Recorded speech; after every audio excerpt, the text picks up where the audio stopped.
في كيكة أول ما تطلع من الفرن هتعرفي إنك عملتي الصح من ريحتها وشكلها، هشة وطرية وخفيفة، وتنفع للأكل السادة أو أساس لأجمل التورتات والحلويات. والأجمل إن سر نجاحها في كام خطوة بسيطة، لو عملتيهم صح هتطلعي كيكة مضمونة من أول مرة. هنبدأ بالمكونات الجافة، ودي خطوة مهمة جدا في نجاح الكيكة. هنحط كوبايتين دقيق وننخلهم كويس مرة واتنين، والنخل مش رفاهية لأنه بيدخل هوا في الدقيق وبيساعد الكيكة تطلع أخف وأهش. هنضيف للدقيق نص كوباية نشا، معلقة كبيرة بيكنج باودر،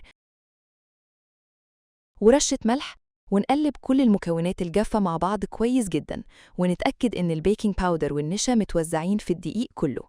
كده الخليط الجاف بقى جاهز ونسيبه على جنب. نيجي للخليط السائل. في بولة كبيرة هنضيف 4 حبات بيض بدرجة حرارة الغرفة، وكوباية ونص سكر، ومعلقة صغيرة فانيليا، وممكن تستخدمي فانيليا عادية أو فانيليا برتقان زي ما تحبي. وهنا أهم تكة، هنضرب البيض والسكر كويس جدا بالمضرب، ومش نستعجل الخطوة دي. لازم الخليط يفتح في اللون وقوامه يبقى فاتح وكريمي، وحبيبات السكر تختفي تقريبا. كل ما ضربنا البيض والسكر كويس، كل ما دخل هواء أكتر في الخليط، وده هيساعدنا في الحصول على كيكة هشة. بعد كده هنضيف نص كوباية زيت، لكن مش مرة واحدة. كل ما كمية الزيت تختفي في الخليط نضيف شوية كمان، لحد ما نخلص الكمية كلها. بعد كده هنضيف كوباية حليب دافي، وهنا خلي بالك الحليب يكون دافي بس مش سخن، عشان ما يأثرش على قوام الخليط. ونضيفه بالتدريج مع التقليب. دلوقتي هنبدأ ننزل بخليط الدقيق على 3 مراحل، ودي كمان من أسرار الكيكة الهشة. هنضيف جزء من الدقيق ونقلب لحد ما يختفي، وبعدها نضيف الجزء التاني ونقلب، وبعدها آخر جزء. ولو هتستخدمي المضرب الكهربائي خلي السرعة هادية جداً، أو الأفضل بعد إضافة الدقيق نستخدم سباتيولا ونقلب بهدوء بحركات دائرية من تحت لفوق. الهدف إننا ما نطلعش الهواء اللي دخلناه في البيض والسكر. هنستمر في التقليب لحد ما الدقيق يختفي تماماً، ونمرر الاسباتيولا على جوانب البولة عشان أي دقيق موجود على الأطراف ينزل للخليط. ومهم جداً ما نفضلش نقلب بعد ما الخليط يتجانس، لأن التقليب الزيادة ممكن يخلي كيكة مكتومة بدل ما تكون هشة. كده خليط الكيك جاهز، والمفروض يكون ناعم جداً ومتجانس من غير أي تكتلات دقيق.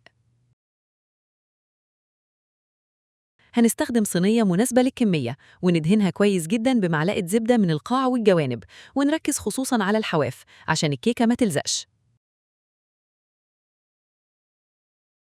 بعد كده هنرش الدقيق في الصينية ونحركها في كل الاتجاهات لحد ما طبقة خفيفة من الدقيق تغطي الزبدة، وبعدها نتخلص من أي دقيق زيادة. ودي طريقة بسيطة جداً بتساعدنا نطلع الكيكة من الصينية بسهولة. هننزل خليط الكيك في الصينية ونساوي السطح بهدوء، وبعد كده نستخدم خلة أو عود خشبي ونعمل شوية خطوط أو فراغات بسيطة جوه الخليط عشان نساعد الفقاعات الهوائية الكبيرة إنها تطلع. وبعدين نخبط الصينية خبطتين خفاف على الترابيزة، مش بعنف، بس عشان أي فقاعات كبيرة تطلع، ونضمن إن الخليط متوزع كويس. ودلوقتي ندخل الكيكة فرن مسخن مسبقاً على درجة حرارة 180 درجة مئوية، ونحطها على الرف الأوسط، ونسيبها تقريباً 40 ل 45 دقيقة حسب الفرن وحجم الصينية. وأهم سر هنا، ما تفتحيش باب الفرن أول 30 دقيقة، لأن دخول الهواء البارد ممكن يخلي الكيكة تهبط. وبعد مرور الوقت نختبرها بخلة خشب، لو خرجت نظيفة أو عليها فتافيت بسيطة تبقى الكيكة استوت. لما تطلع الكيكة من الفرن ما نستعجلش ونقطعها وهي سخنة، هنسيبها تهدى شوية وبعد كده نطلعها من الصينية ونسيبها تبرد تماماً قبل التقطيع. وبعد ما تبرد قطعيها بالطريقة اللي تحبيها، وهتلاقيها هشة جداً وطرية وناعمة من جوه.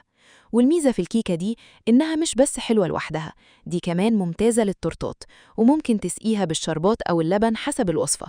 ولو عجبكم الفيديو ما تنسوش تعملوا اشتراك في القناة وتفعلوا الجرس عشان يوصل لكم كل جديد من وصفاتنا. كان معاكم تيسير أبو دهب، وبالهنا والشفا.